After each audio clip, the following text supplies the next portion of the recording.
My lord Gilgamesh, king and god of Uruk, your soldiers and servants wish to know. My lord Gilgamesh, a wedding feast is being held tonight in the city. Shall they prepare to bring the bride to your palace? I will go to the wedding feast myself tonight. Before the groom can touch his bride, I will take her into my arms and bring her to my palace. Tell my stewards to announce my command to the families of the bride and groom.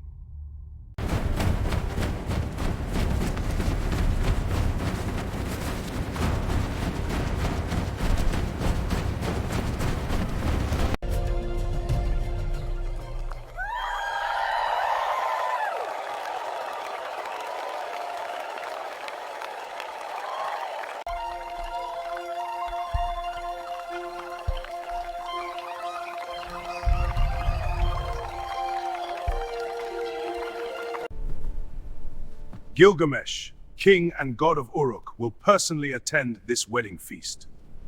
The bride shall be taken to his palace, for the king shall claim his sacred right before the groom. Let all present take heed. Any sign of displeasure shall be judged as defiance of Gilgamesh himself. The groom shall be driven from Uruk under the lash, and the bride shall be sent to the temple of Ishtar. Gilgamesh demands our bride before her husband. No! She belongs with us, not in his palace! This is monstrous. Our traditions are trampled. We are powerless before the king. You may say whatever you wish while the king is absent. But if you do not wish to see the bride sent to the temple of Ishtar as a sacred prostitute, then celebrate this wedding with joy. When Gilgamesh arrives, welcome him with smiles, and let him take the bride to his palace. Gilgamesh has decreed it. He will take our bride. Not before the marriage is consummated. It is a violation, a cruel injustice. Our daughter humiliated. We are powerless. My friends, I share your anger. But for the sake of our children and our families, we have no choice. We must continue this wedding feast with joy and pray that the gods have mercy on us.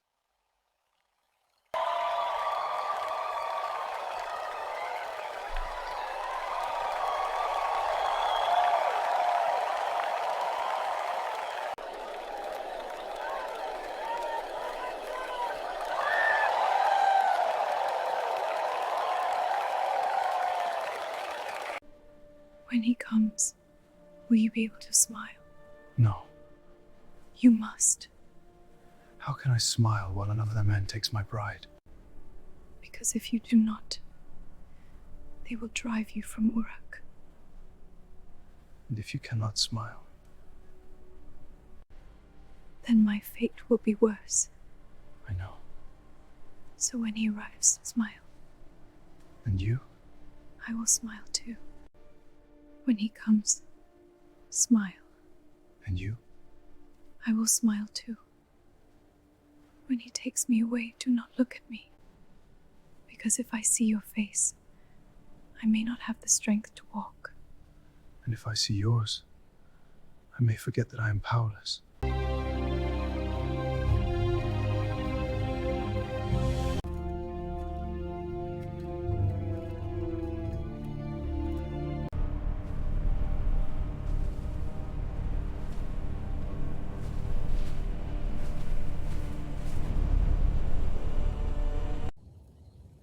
Welcome, Lord and King of Uruk!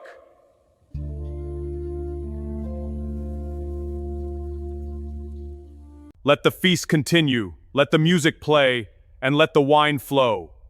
May this union bring forth a child of divine blood to your family.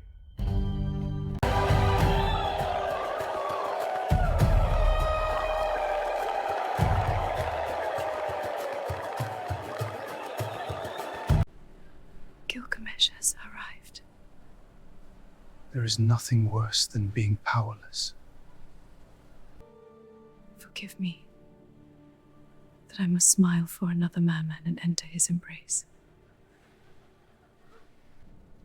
And forgive me that I cannot defend my own wife and must surrender her to him.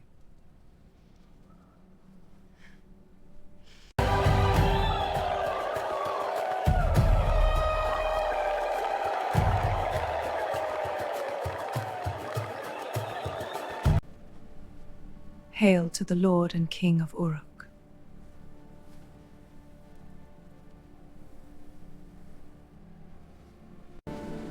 What a wonderful feeling.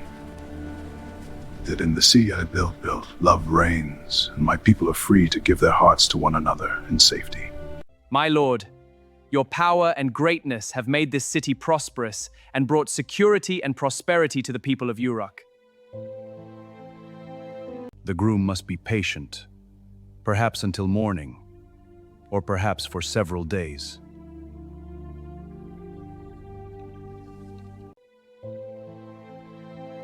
Your patience will not go unrewarded. Perhaps one day you will hold a child in your arms, with the blood of the gods flowing through his veins.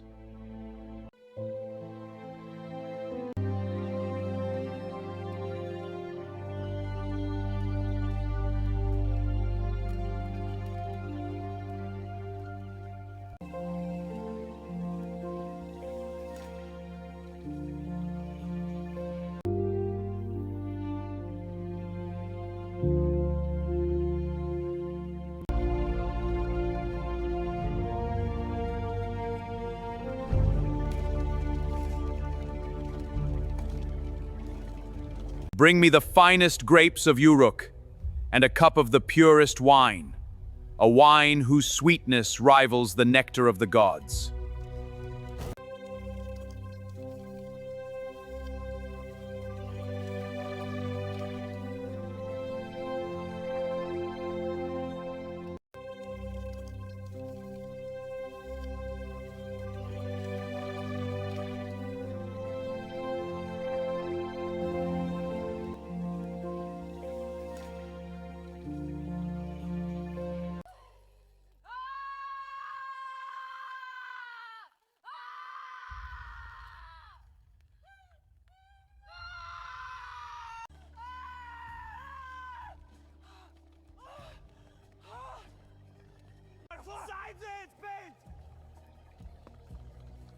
In Uruk, the king's power stands above the will of all men. When Gilgamesh desires a woman, no father, no husband, no man alive has the power to stop him. So do not weep, do not scream. Tonight, you will enter the hall of the one who carries the blood of the gods in his veins.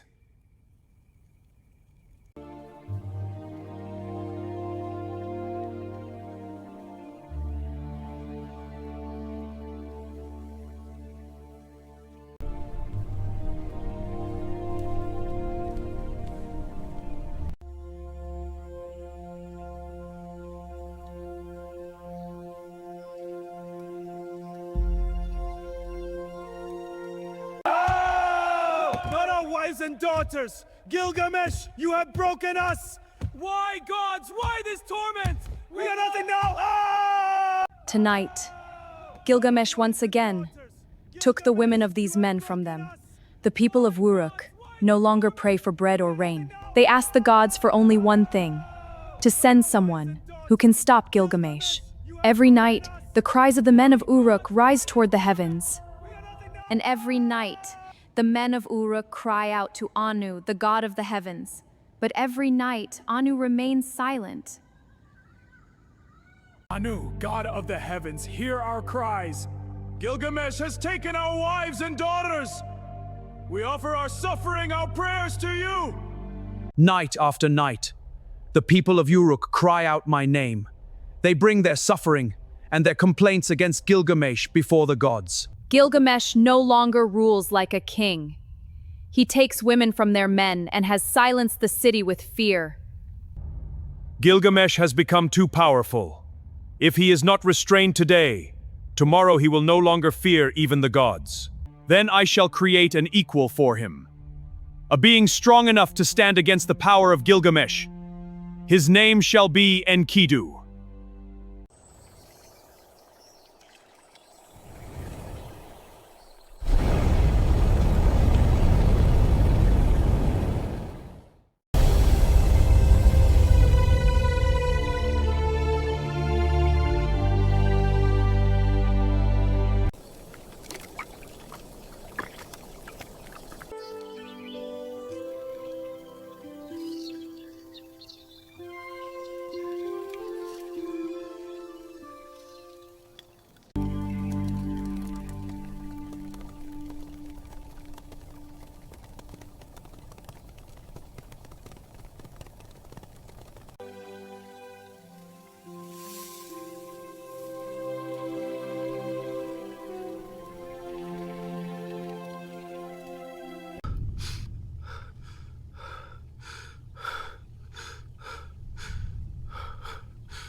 A gigantic man, powerful like the wild bulls, his hair long and untamed, his body covered in animal skins.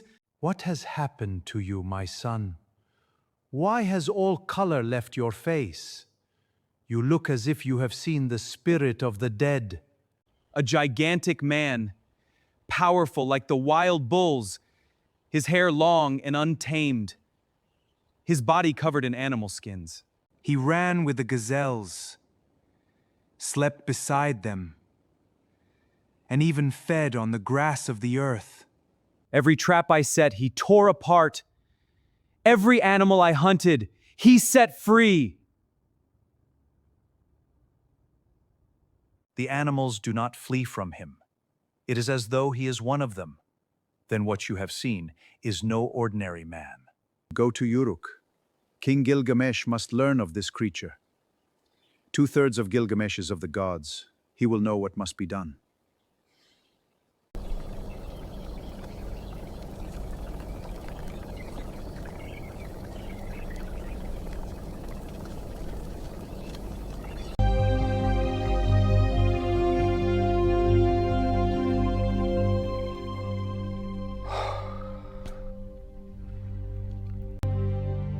Great King Gilgamesh.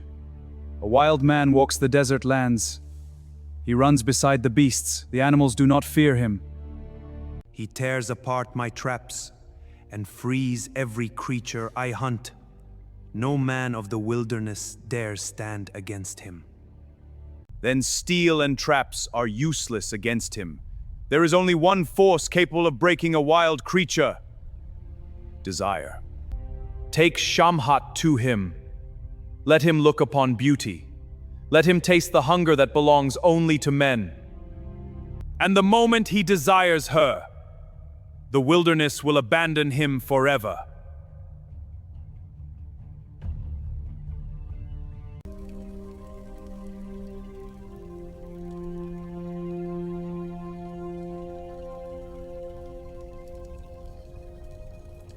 Shamhat, the king has chosen you for a sacred task. In the wild lands beyond Uruk, there wanders a man who lives among the beasts. He speaks no human ways and fears no strength of men. But Gilgamesh believes there is one power in this world, capable of bringing even the wildest man to his knees. And that power... Let us go.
Why do you hide among beasts when your eyes are not the eyes of an animal?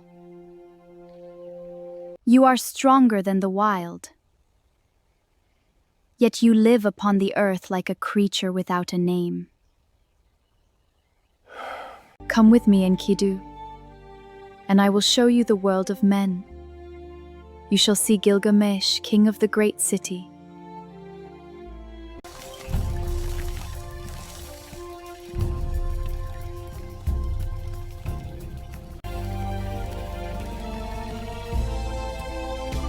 Enkidu, The wilderness no longer calls your name. Come with me.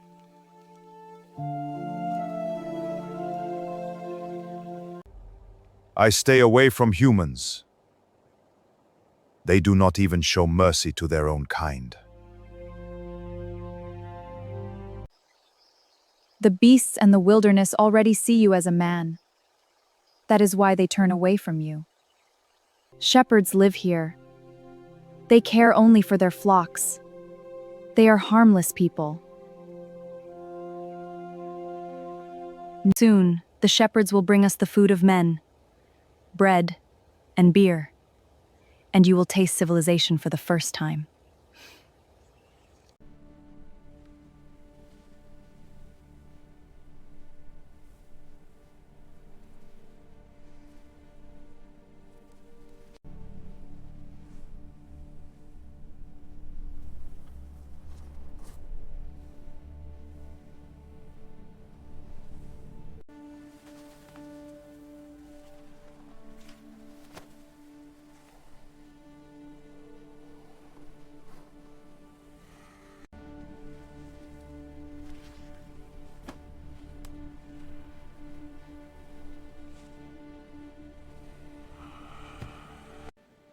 I have never felt this way before.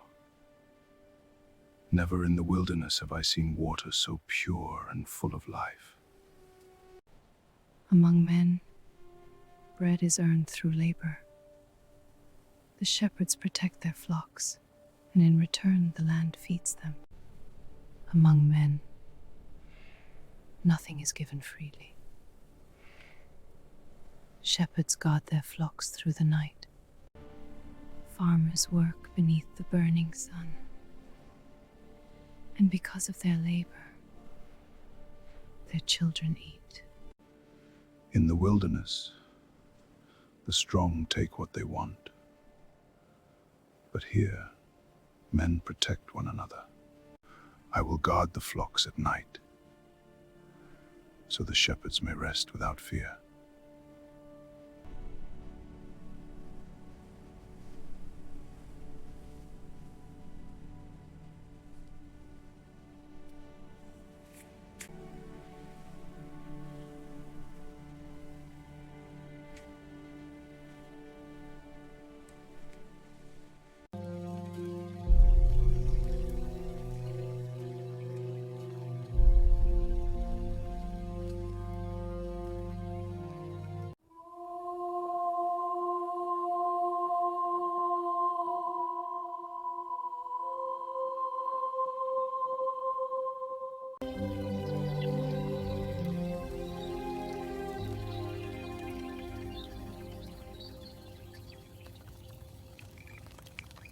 Last night, for the first time, the shepherds were able to sleep peacefully. They knew their flock was safe. I feel something completely different. Before this, I protected animals too, but I never felt this way.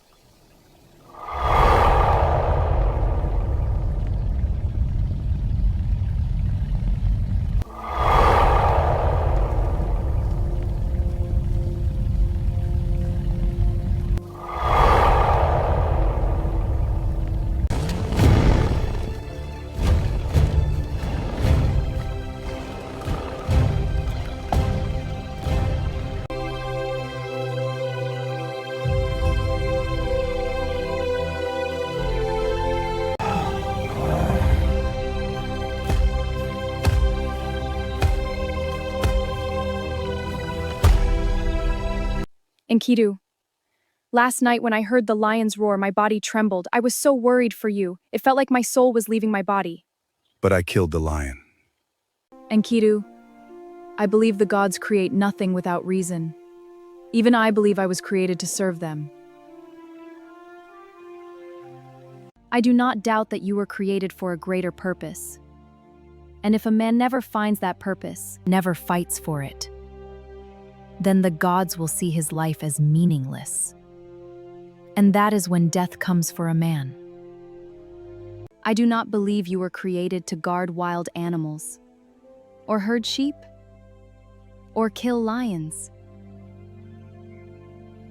You must ask the gods to show you the path they created for you.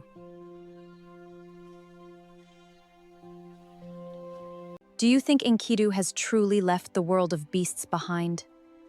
Do you think the animal within him is fading? Sometimes when I look into his eyes, I still see the wilderness inside him. Tell me, do you believe he is human now? Ask Enkidu to hunt a deer for you and roast it over the fire. Then we shall see whether the protector of beasts has become a hunter of beasts. For a man cannot walk beside animals forever. Sooner or later, he must choose where he truly belongs.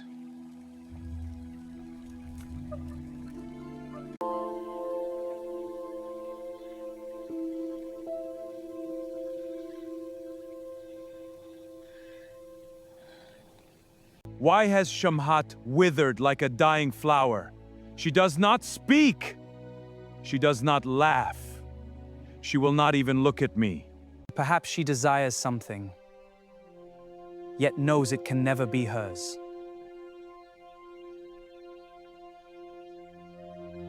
What is it that she desires? Why does she not ask it of me?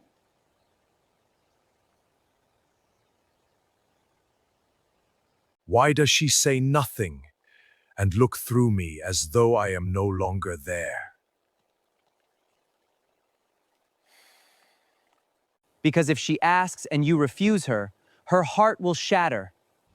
And tell me, Enkidu, how can a woman with a broken heart return to your embrace? Then she must ask it of me. Even if she desired the hearts of the gods, I would tear them from the heavens for her.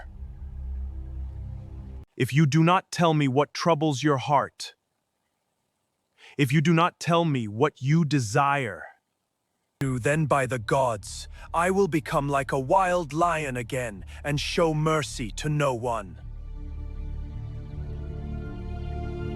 For 6 days and 7 nights, I wandered the wilderness beside you and ate almost nothing. And here I have lived on little more than bread. I have become like a flower denied water, slowly losing its strength. My heart longs for roasted meat, yet it would be cruel to ask it of these shepherds.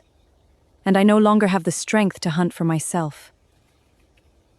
I breathe for you, and for you I tore my heart away from the wilderness. For you I would bring anything you desire. A few deer and lambs are nothing to me.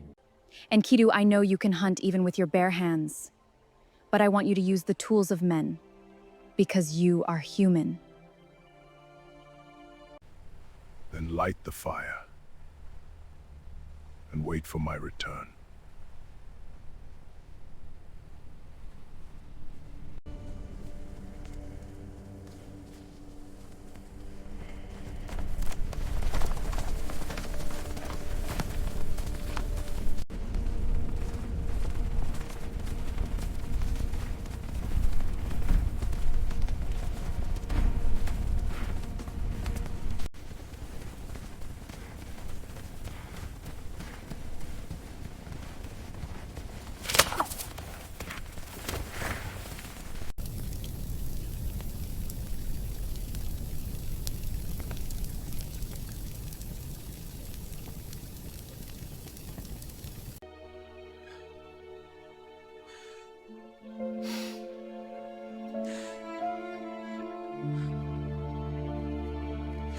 Shepherd, why do you weep? What has happened? Why does such sorrow fill your heart? In a few days, the shepherd will be married. He will finally have a woman to call his own. But before he can even touch his bride, King Gilgamesh will come. She will be taken into the king's arms and share his bed before her husband does. And the shepherd can do nothing but endure the humiliation. I will not allow any man but the shepherd to even look upon his bride, and let alone touch her.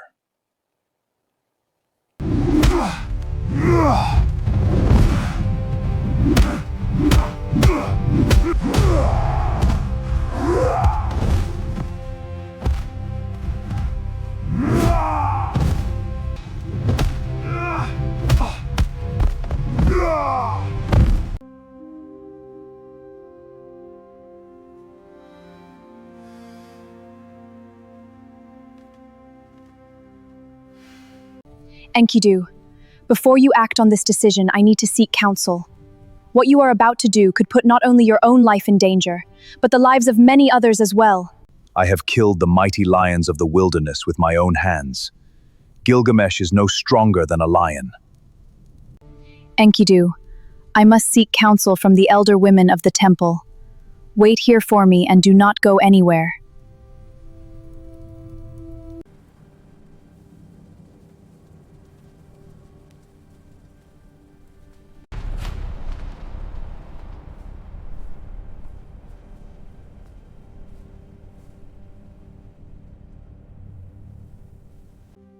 Shamhat, you have returned, and you have returned safely. Then the wild man did not harm you? That man is no longer wild, nor does he live as the beasts do. He has become a man. But in many ways he is like a child. He does not yet understand the world he has entered, and once he sets his mind on something, he refuses to let it go. Have you brought the wild man into Uruk? We came to Uruk for the wedding of a shepherd. But a great danger now stands before us, and I have come seeking your wisdom. What has happened? What danger threatens us? What is taking place that has left you so troubled, Shamhat? Enkidu formed a close friendship with one of the shepherds, and was shown great kindness by him. A few days ago, Enkidu saw that shepherd weeping in great sorrow. He asked me what had happened and why the man was crying. So I told him of the custom of Uruk, of Gilgamesh's rite of the first night, and that in a few days, on the shepherd's wedding night, before he can embrace his bride, Gilgamesh will take her for himself. From that moment on, Enkidu has known no peace. He says he will not allow this to happen. He swears that he will stand in Gilgamesh's path and prevent him from taking the bride. And what do the bride and the groom say? Do they wish Enkidu to intervene on their behalf? Do they truly want him to stand against Gilgamesh? Then the bride and the groom understand the consequences. Then the bride and the groom understand the consequences. If Enkidu stands against Gilgamesh, the groom will be scourged and driven from Uruk, never to return. And the bride, she will be taken to the temple of Istar and made a sacred prostitute. She will be taken to the temple of Istar and made a sacred prostitute. The bride and the groom are strongly opposed to Enkidu's intervention. They fear the consequences far more than they fear Gilgamesh. But Enkidu is stubborn. Like a child who does not yet understand the world he has entered, he remains determined to stand face to face with Gilgamesh. If Enkidu cannot be persuaded to abandon this confrontation, then we must make certain that the bride and the groom do not pay the price for it. Do not pay the price for it. Enkidu must confront Gilgamesh before he reaches the bride's house. That way, Gilgamesh will not hold the bride and the groom responsible for the confrontation. And what will become of Enkidu? If he stands against Gilgamesh, his life will be in grave danger. Enkidu sees the world through his own understanding. He believes himself to be a lion, destined to challenge another lion for the pride. You have surely heard him speak this way. He measures everything against the lions of the wilderness. But Gilgamesh does not kill without reason. But Gilgamesh does not kill without reason. If he had intended to kill Enkidu from the very beginning, He would never have sent you into the wilderness to tame him. He would never have sent you into the wilderness to tame him. To tame him. But anger drives even the wisest men to make terrible mistakes. Before Gilgamesh is consumed by his anger, you must remind him of this truth.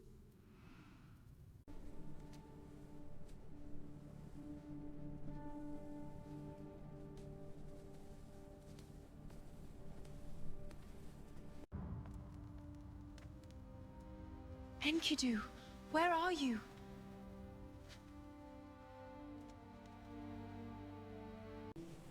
By Ishtar, feel the power in his arms.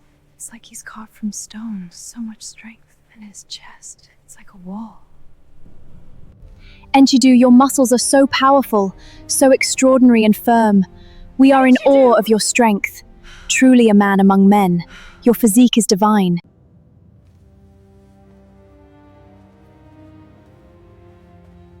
Enkidu! Look at his strength. It's incredible. His muscles are like stone.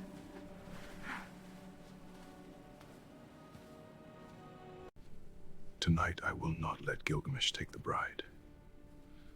Tomorrow will be your return. I will build a home for you. We will live just like the shepherd and his bride. You will be my wife, and our children will grow up beside us. Enkidu, I wish it were possible. But I belong to the temple of Ishtar. My life has not been my own since the day I was dedicated to the temple. I cannot marry. I can never be anyone's wife. Why? Because it is the law of the temple. If the temple stands between you and me, then I will tear it down. I will take you with me. You cannot take me with you. If you intervene tonight and stop Gilgamesh from taking the bride, there are only two possible outcomes. You will either be killed or taken away in chains. But I do not want to fight anyone. I only want to stop him from taking the bride. You may not seek a fight, but Gilgamesh will see it as a challenge. He is the king of Uruk. He commands hundreds of warriors. They will show you no mercy. I have killed mighty lions with my own hands. Gilgamesh is no stronger than a lion. I fear nothing.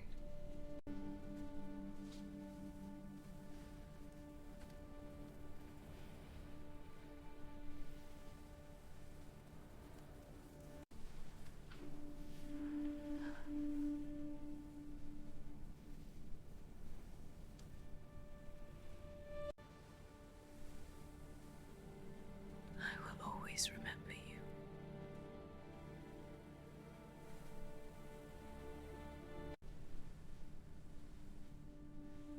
I will miss you.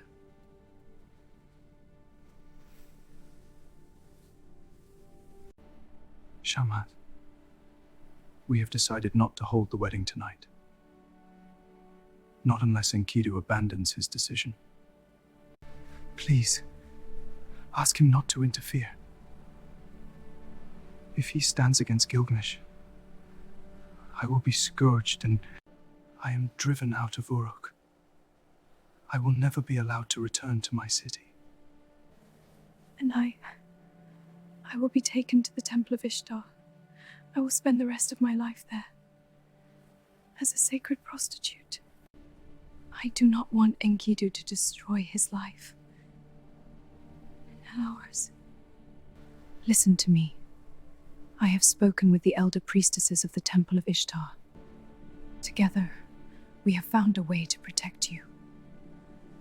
Enkidu must confront Gilgamesh before he reaches your house. If Gilgamesh is stopped outside the wedding, he will not hold either of you responsible. He will know that this was Enkidu's decision alone. You will not be punished. You will not be driven from Uruk. and you will not be taken to the temple of Ishtar. Shamhat, I am no longer worried about us. I am worried about Enkidu. He became my friend. I cannot watch him risk his life for my wedding. If anything happens to him, I will never forgive myself. I brought Enkidu out of the wilderness. But becoming human is more than learning to speak or wear clothes. Enkidu still sees the world through the eyes of a child. He has the strength of a grown man, but the mind of a child who does not yet understand the laws of this city. He does not understand the price of standing against Gilgamesh. And he does not understand what it means.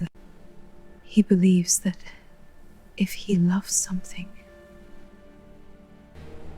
he can simply take it with him. That is what frightens me most.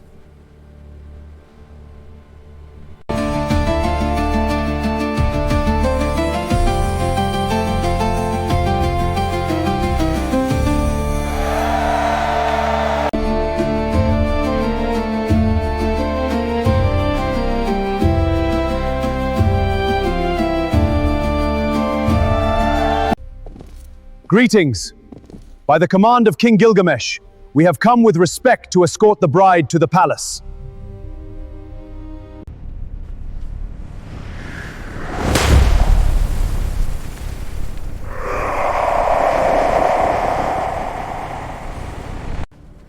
I cannot return to King Gilgamesh and tell him that a single man blocked our way, and we did nothing.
My lord, the commander of the royal escort has returned. They report that a powerfully built man blocked their path. Our men were severely beaten, and they were unable to enter the wedding ceremony. Who is this man? My lord, the man entered the city of Uruk, accompanied by a woman, to attend a wedding ceremony. Shamhat, look at what you've done! You brought that wild man to Uruk, and now he has beaten King Gilgamesh's soldiers! Enkidu stopped the soldiers, but our troubles are far from over.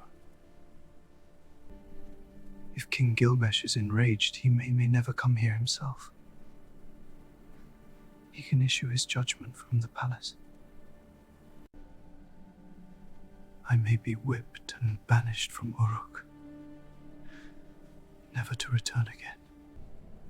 And I may be taken to the temple of Ishtar, to spend the rest of my life there, as a sacred prostitute.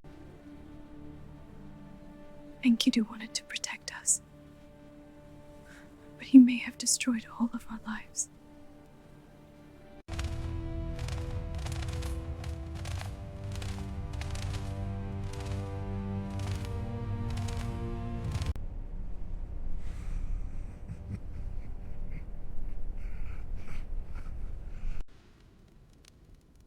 Stranger, are you standing here of your own will? Or did the bride and groom ask for your protection?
No! Wait! Shamhat, is this the wild man? If your intention was to kill him, why did you send me into the wilderness to turn him into a man? Then why is he fighting us? He does not wish to harm anyone. He only wants to help the groom, his closest friend. Then he is a good and loyal friend. So why should he not become my friend? His name is Enkidu. Enkidu, until today I had never seen a man as strong and mighty as you. You fight like an enraged lion. You fight for friendship, for love, and for loyalty. You have won. For your sake, I will not take the bride. Fighting and wrestling with you has made me truly hungry. Come, let us celebrate together. Bread, roasted lamb, and beer. Shamhat, I won.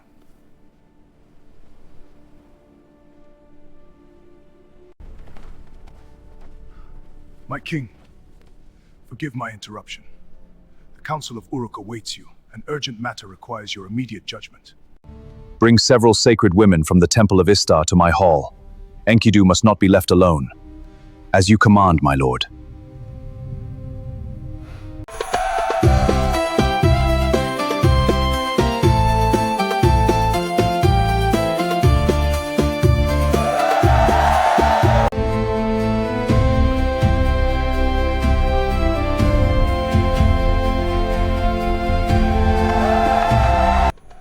The gods have heard my prayers. This is the greatest night of my life. Shamhat, didn't you tell me Enkidu would come back for you? Didn't you say the two of you would live together and one day raise your children together? Enkidu charged into another lion's territory, believing he could overthrow its king. But when he stood before Gilgamesh, he realized he was facing the strongest man in this world. He saw defeat. He saw the cold gleam of sharpened spears. From that moment, he was no longer the same wild lion. His pride was broken. He could no longer look into my eyes, because he no longer believed he was worthy of me. And the one who tamed him led him away. My duty to Enkidu has come to an end. Now go. Your wedding guests are waiting for the bride and groom.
Enkidu.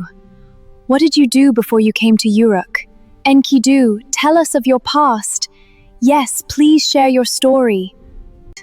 I was a shepherd, I guarded the flocks, I killed many lions and wolves, and not a single sheep was lost. Then the shepherds must have roasted lamb for you every night. No, they only gave me bread and beer. Only bread and beer? You protected hundreds of sheep and all you received in return was bread and beer?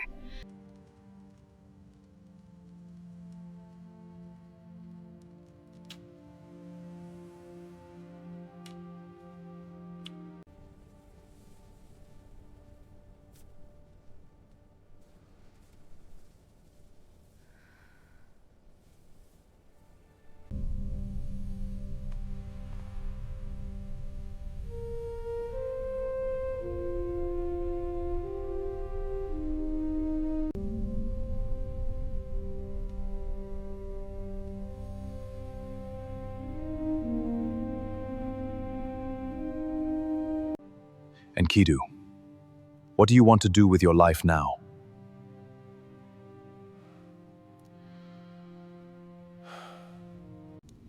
I only know how to be a shepherd.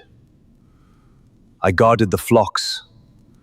I killed many lions and wolves. Yet for all my work, my reward was nothing more than bread and beer.